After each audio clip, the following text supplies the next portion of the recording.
Hi, இன்னைக்கான வீடியோல நம்ம ப்ரொனவுன் பத்தி தான் பார்க்க போறோம். ப்ரொனவுன் அப்படின்னா என்ன?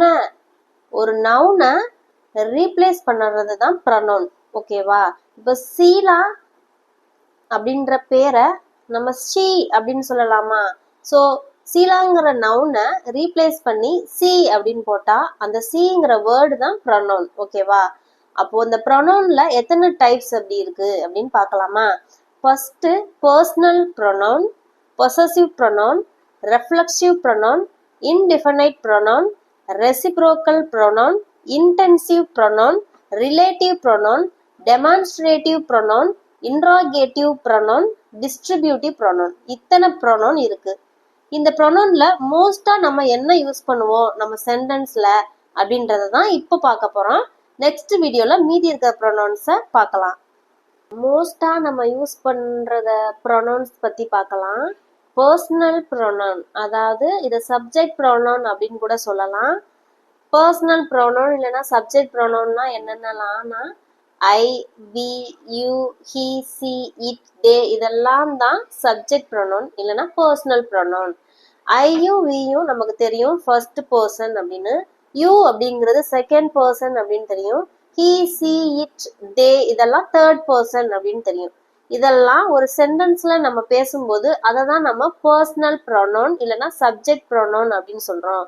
எக்ஸாம்பிள் பாருங்க, C is working with a Microsoft company அப்படின்றது. இந்த இடத்துல சி அப்படின்ற வேர்ட் அதுதான் பர்சனல் ப்ரொனவுன், அதாவது சப்ஜெக்ட் ப்ரொனவுன் அப்படின்னு அர்த்தம். He plays badminton in our academy. இதுல he அப்படின்றது தான் சப்ஜெக்ட் ப்ரொனவுன், பர்சனல் ப்ரொனவுன். ஓகேவா? he, she, it, they, you இதெல்லாம் ஒரு சென்டென்ஸ்ல வச்சு பேசும்போது அதுதான் நம்ம பர்சனல் ப்ரொனவுன் அப்படின்னு சொல்றோம். இந்த சி வந்து யாரா வேணா இருக்கலாம், சரியா? ஒரு கேர்ளா இருக்கும். ஸோ அவங்களுக்கு பதிலா அந்த நவுனுக்கு பதிலா சீலா, கீதா இந்த மாதிரி கேர்ள், அந்த கேர்ள் நேமுக்கு பதிலா ஒரு நவுனை ரீப்ளேஸ் பண்ணி சி அப்படின்ற வேர்டை யூஸ் பண்ணியிருக்கோம். ஸோ அதனால இது பர்சனல் ப்ரொனவுன். பர்சனல் ப்ரொனவுன்னா இதுதான் I, we, you, he, she, it, they இதெல்லாம் வந்தாதான் personal pronoun. Next possessive pronoun அப்படின்னா வேற ஒண்ணுமே கிடையாது, அவங்களோட அதாவது நவுனோட ஓனர்ஷிப்பை பத்தி பேசுறது. மைன் என்னோடது, யுவர்ஸ் உன்னோடது, தேர்ஸ் அவங்களோடது, ஹிஸ் அவனோடது, ஹெர்ஸ் அவளோடது, அவர்ஸ் எங்களோடது. இந்த மாதிரி அவங்களோட ஓனர்ஷிப்பை பத்தி பேசுறதுக்கு தான் பொசசிவ் ப்ரொனவுன் யூஸ் பண்றோம். இந்த வேர்ட்ஸ் தான் பொசசிவ் ப்ரொனவுன். பர்சனல் ப்ரொனவுன்ல I, we, they, you, he, she, it இதெல்லாம் பார்த்தோம்ல. அப்ப பொசசிவ்ல mine, yours, theirs, his, hers, ours இதெல்லாம் தான் பொசசிவ் ப்ரொனவுன். எக்ஸாம்பிள் பாருங்க, திஸ் புக் இஸ் மைன், இந்த புக் என்னோடது அப்படின்னு சொல்றதுக்கு பொசசிவ் ப்ரொனவுன். இது மைன் அப்படின்றது தான் possessive pronoun. The diamond ring is hers, diamond ring வந்து அவளோடது, அப்போ பொசசிவ் ப்ரொனவுன் வந்து hers. Which table is ours, எந்த டேபிள் எங்களோடது அப்படின்னு கேட்குறோம், அவர்ஸ், அப்போ அவர்ஸ்ங்கிறது possessive pronoun. This seat is mine, where is yours, இந்த சீட்டு என்னோடது, உன்னோடது சீட்டு எங்க அப்படின்னு கேட்குறோம். அப்போ மைன், யுவர்ஸ் இதெல்லாம் தான் பொசசிவ் ப்ரொனவுன். ஒரு சென்டென்ஸை நம்ம பேசுறதுக்கு இந்த ப்ரொனவுன்ஸ் வந்து ரொம்பவே யூஸ்ஃபுல்லா இருக்கும். Personal pronoun, possessive pronoun, relative pronoun இதெல்லாமே நம்ம அன்றாட சென்டென்ஸ்ல நம்ம யூஸ் பண்ணுவோம். வாங்க நெக்ஸ்ட் வந்து ரிலேட்டிவ் ப்ரொனவுன் பத்தி பார்க்கலாமா? ரிலேட்டிவ் ப்ரொனவுன் இதுதான் நம்ம மோஸ்டா யூஸ் பண்றது. Who, whom, whose, which, when இன்னும் நிறைய இருக்கு. இதெல்லாம் தான் ரிலேட்டிவ் ப்ரொனவுன். மோஸ்டா நம்ம யூஸ் பண்றது இந்த இதுதான், who, whom, whose, which, when. இந்த ரிலேட்டிவ் ப்ரொனவுன் அப்படின்னா என்ன? ரிலேட் பண்றது, ஒரு சென்டென்ஸை ரிலேட் பண்ணி பேசுறது. நேத்து நீ ஹெல்ப் பண்ணில, அவங்க தான் எங்க அம்மா. நேத்து ஒருத்தவங்கள பாத்தீங்கல்ல, அவங்க தான் என்னோட சித்தப்பா. இந்த மாதிரி ரிலேட் பண்ணி பேசுறது தான் ரிலேட்டிவ் ப்ரொனவுன். சென்டென்ஸ் பாருங்க புரிஞ்சிடும்.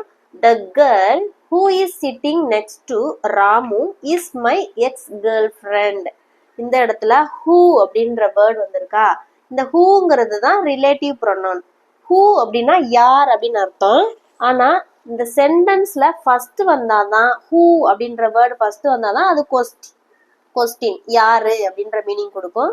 இது சென்டென்ஸ்ல நடுவுல வந்திருக்கு. ஸோ இந்த இடத்துல யார் அப்படின்றத நீங்க சொல்லக்கூடாது. The girl who is sitting next to Ramu is my X girl friend. இந்த இடத்துல அந்த நபர், இந்த கேர்ள் இருக்குல்ல, அப்ப அந்த பொண்ணு, அவ அப்படின்னு அர்த்தம். சரியா? அந்த பொண்ணு, அந்த நபர் அப்படின்னு தான் meaning. The girl who is sitting next to அப்படின்னா அந்த பொண்ணுக்கு, அந்த பொண்ணுன்னு தான் மீனிங். நெக்ஸ்ட் டு ராமு, ராமுக்கு அடுத்து உட்கார்ந்துருக்க அந்த பொண்ணு தான் என்னோட எக்ஸ் கேர்ள் ஃப்ரெண்ட் அப்படின்னு மீனிங். புரியுதா? ராமுக்கு, ஓகே, ராமுவுக்கு அடுத்து உட்கார்ந்து கொண்டிருக்கும் அந்த பொண்ணு, சரியா? அந்த பொண்ணு தான் என்னோட எக்ஸ் கேர்ள் ஃப்ரெண்ட். அப்ப ஹூங்கிறது அந்த நபர் அப்படின்றத குறிக்கும். ஓகேவா? நெக்ஸ்ட் பாருங்க. The man who is talking to me is a doctor. அப்போ ஹூ அப்படின்றது என்ன? அந்த மனிதன் இல்ல அந்த நபர். ஓகேவா? யாரு, அதாவது யாருன்ற மீனிங் இதுல கிடையாது. டாக்கிங் டு மீ, என்னுடன் பேசி கொண்டிருக்கும் அந்த நபர் ஒரு டாக்டர். ஓகேவா? டாக்டர் யாரு அப்படின்னு தெரியாதப்போ என்கிட்ட பேசிட்டு இருந்தாங்கல்ல, அவங்கதான் டாக்டர் அப்படின்னு சொல்றதுக்கு யூஸ் பண்ணிக்கலாம். என்னுடன் பேசி கொண்டிருக்கும் அந்த நபர் தான் டாக்டர், அந்த நபர் ஒரு டாக்டர் அப்படின்னு சொல்றது. ஓகேவா? அப்போ ஹூங்கிறது அந்த நபர் அப்படின்னு அர்த்தம். என்னுடன் பேசிட்டு இருந்தாங்கல்ல, அவங்கதான் என்னோட ஃப்ரெண்டு. இல்ல இதோ அங்க நிக்கிறாங்கல்ல, அவங்க இப்ப வந்து ஒரு கூட்டத்துல உங்க ஃப்ரெண்டு யாருன்னு நீங்க சொல்ல போறீங்க. அப்ப என்ன சொல்வீங்க? ஏதாவது ஒரு இதை மென்ஷன் பண்ணி சொல்லணும் இல்லையா? கால் உடஞ்சிருக்குல்ல, அவங்கதான் என்னோட ஃப்ரெண்டு. இல்லைன்னா ஒரு செக்டு ஷர்ட் போட்டிருக்காங்களா, அவங்க பக்கத்துல நிக்கிறவங்க தான் என் ஃப்ரெண்டு அப்படின்னு சொல்லுவாங்கல்ல.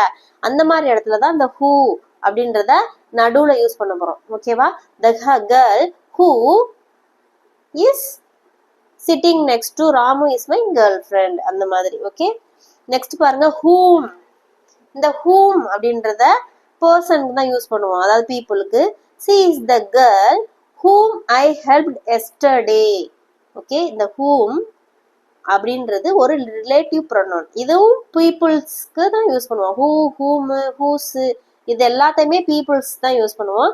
ஹூம் எங்க யூஸ் பண்ணணும், ஹூ எங்க யூஸ் பண்ணணும் அப்படின்றது டிஃப்ரெண்ட் இருக்கு. அவதான் அந்த பொண்ணு. C is the girl whom I helped yesterday. இந்த ஹூமும் சியும் சேம் தான், ஒரே ஆள் தான். சரியா? ஹூம் ஐ ஹெல்ப்டு எஸ்டர்டே, யாருக்கு நான் நேத்து ஹெல்ப் பண்ணணும் அவதான் அந்த பொண்ணு, அந்த பொண்ணுக்கு தான் நேத்து நான் ஹெல்ப் பண்ணேன் அப்படின்னு சொல்றது. ரோட்ல ஒரு பொண்ணு போயிட்டு இருக்காங்க, தோ அந்த பாரு, அந்த பொண்ணுக்கு தான் நான் நேத்து ஹெல்ப் பண்ணேன். சி இஸ் த கேர்ள் அப்படின்னு சொல்றது. அப்போ அந்த சி, ஹூம் ரெண்டுமே சேம் தான். ஸோ சியும் ஹூமையும் சேர்த்து ஒரே ரிலேட் பண்ணி ஒரே சென்டென்ஸ்ல பேசணும். சி இஸ் த கேர்ள், அவதான் அந்த பொண்ணு, அந்த பொண்ணுக்கு தான் நேத்து நான் ஹெல்ப் பண்ணேன். ஸோ ஹூம் அப்படின்றது சி, அந்த பொண்ணை தான் குறிக்குது. நெக்ஸ்ட் பாருங்க. This is my friend whose father is a soldier. ஓகேவா? திஸ் இஸ் மை ஃப்ரெண்ட், இவன் தான் என்னோட நண்பன், இவனுடைய அப்பா சோல்ஜரா இருக்காங்க. ஸோ ஹூஸ் அப்படின்னா அந்த நபருடைய அப்படின்னு அர்த்தம். அந்த நபருடைய, அவருடைய அப்படின்னு அர்த்தம். அவருடைய அப்பா ஒரு சோல்ஜர். அப்போ ஃப்ரெண்டுடைய அப்பா ஒரு சோல்ஜர். இவன் தான் என் ஃப்ரெண்டு, இவனுடைய அப்பா ஒரு சோல்ஜர் அப்படின்னு சொல்றதுக்கு this is my friend whose father is a soldier. இந்த ஹூஸ் அப்படின்றது என் ஃப்ரெண்டோட அப்பா ஒரு சோல்ஜர் அப்படின்னு சொல்றதுக்கு அவருடைய, என் ஃப்ரெண்டுடைய அப்பா ஒரு சோல்ஜர். அப்ப ஹூஸ் யூஸ் பண்றோம். ஒரு ரெண்டு சென்டென்ஸா சொல்ல முடியாதுல. This is my friend, my friend father is a soldier அப்படின்னு ரெண்டு சென்டென்ஸா சொல்றதுக்கு பதிலா அதை ரிலேட் பண்ணி ஒரே சென்டென்ஸ்ல எப்படி சொல்லணும் அப்படின்னா ஹூஸ் அப்படின்ற வேர்டை சேர்த்து whose father is a soldier, அவனுடைய அப்பா ஒரு சோல்ஜர் அப்படின்னு சொல்றோம். ஓகேவா? ஒரு ரெண்டு சென்டென்ஸை நம்ம பேசுறதுக்கு பதிலா அதை கட் பண்ணி ஒரே சென்டென்ஸா மேக் பண்றதுக்கு தான் இந்த ரிலேட்டிவ் ப்ரொனவுன் யூஸ் ஆகுது. சரியா? நெக்ஸ்ட் எக்ஸாம்பிள் பாருங்க. இந்த ரிலேட்டிவ் ப்ரொனவுன் கொஞ்சம் நல்லா கவனிச்சு பார்த்தா நல்லாவே புரிஞ்சிடும். ஒரு ரெண்டு சென்டென்ஸா சொல்றதுக்கு பதிலா ஒரே சென்டென்ஸ்ல சொல்றதுக்கு தான் இந்த ரிலேட்டிவ் ப்ரொனவுன் யூஸ் பண்றோம் இல்லையா? I love the puppy which is jumping at the kitchen. கிச்சன்ல ஜம்ப் பண்ணிட்டு இருக்க அந்த பப்பி எனக்கு பிடிச்சிருக்கு அப்படின்னு சொல்ல போறோம். ஓகேவா? நம்மளுக்கு நார்மலா ஒரு சென்டென்ஸ்ல அந்த பப்பி எனக்கு பிடிச்சிருக்கு அப்படின்னு சொன்னா ஐ லவ் த பப்பி அப்படின்னு சொல்லிட்டு போயிடலாம். ஆனா கிச்சன்ல ஜம்ப் பண்ணிட்டு இருக்க அந்த பப்பி எனக்கு பிடிச்சிருக்கு அப்படின்னு சொல்றதுக்கு I love the puppy which is jumping at the kitchen அப்படின்னு அர்த்தம். ஓகேவா? ஜம்ப் பண்ணி கொண்டிருக்கிற அந்த பப்பி எனக்கு பிடிச்சிருக்கு. அப்போ விச் அப்படின்றது எது, எந்த அப்படின்னு சொல்லக்கூடாது. அந்த அப்படின்ற மீனிங்ல இது வந்து மீனிங் கொடுக்கும். அதாவது பப்பி அப்படின்றது விச்னா எதுன்னு தானே, எந்த அப்படின்னு, அந்த பப்பி அப்படின்ற ஆன்சர் இந்த கொஸ்டின்லயே இருக்கும்.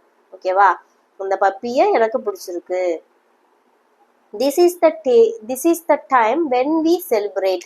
இந்த when அப்படின்னா எப்போ அப்படின்னு சொல்லக்கூடாது. இந்த இடத்துல எப்போனா இந்த டைம் அப்படின்ற ஆன்சர் கிடைக்குதா, அப்போ இப்பொழுது அப்படின்னு அர்த்தம். இப்போதுதான் நம்ம செலிப்ரேட் பண்றதுக்கான நல்ல ஒரு நேரம். This is the time when we celebrate பண்றதுக்கான நேரம் இதுதான் அப்படின்னு சொல்றதுக்கு தான் இதுதான் நம்ம செலிப்ரேட் பண்றதுக்கான நேரம். ஓகேவா? வென் எப்போ, எப்பொழுதுதான். எப்போ அப்படின்னு கொஸ்டின்னா ஃபர்ஸ்ட்ல வந்தாதான் எப்போ, நடுவுல வந்தா எப்போன்னு கிடையாது. எப்போங்கிற ஆன்சருக்கு இப்போதான் அப்படின்னு கிடைச்சிருச்சு. ஸோ இப்பொழுதுதான் அப்படின்னு யூஸ் பண்ணணும். விச்னா எது, எந்த அப்படின்னு சொல்லக்கூடாது. இந்த பப்பி, அந்த ஆன்சர் இதுலயே இருக்கு. ஸோ இந்த பப்பி தான் எனக்கு பிடிச்சிருக்கு. எப்போன்ற கொஸ்டினை கேட்கக்கூடாது, இந்த அப்படின்றதுதான் வரும். அது மாதிரி வென் அப்படின்னா எப்போ, அப்ப இப்பொழுதுதான். எப்போன்ற ஆன்சர் வந்து இப்பதான் அப்படின்னு கிடைச்சிருச்சு. ஸோ இப்பொழுதுதான் அப்படின்றதுதான் இதுக்கு மீனிங். இதுக்கு வந்து விச் வந்து இந்த அப்படின்னு மீனிங் கொடுக்கும். The book which I borrowed is on the table. Table மேல இருக்கிற புக்கு நான் கடன் வாங்கின புக்கு அப்படின்னு சொல்ல போறோம். டேபிள் மேல புக் இருக்கு அப்படின்னு சொல்றது the book is on the table அப்படின்னு சொல்லிடலாம். இந்த புக், அந்த புக்கு நான் நேத்து கடன் வாங்கின புக்கு அப்படின்னு சொல்றதுக்கு, நேத்து இல்லைன்னா நான் கடன் வாங்கின புக்கு தான் அந்த புக்கு அப்படின்னு சொல்றதுக்கு பதிலா பிச், இந்த புக்கு. சரியா? பிச் அப்படின்னா இந்த புக்கு அப்படின்னு மீனிங் கொடுக்கும். இந்த புக்கு தான், அதாவது அந்த டேபிள் மேல இருக்க அந்த புக்கு தான் நான் கடன் வாங்கினது. ஐ borrowed. ஓகேவா? அப்போ எந்த அப்படின்றதுக்கு இந்த புக்கு அப்படின்னு ஆன்சர் இருக்கு. ஸோ இந்த அப்படின்றதான் இதுக்கு மீனிங். விச்னா இந்த புக்கு, இங்க இந்த பப்பி, வென் இந்த டைம் அப்படின்னு அர்த்தம். இந்த புக்கு தான் டேபிள்ல இருக்க அப்படின்னு அர்த்தம். டேபிள்ல இருக்க இந்த புக்கு தான் நான் கடன் வாங்கின புக்கு அப்படின்னு மீனிங் கொடுக்குது. ஓகேவா? இன்னைக்கான ஹோம்ஒர்க், இந்த பெண் தான் என் வீட்டிற்கு அருகில் வசிக்கும் அந்த பெண். ஓகேவா?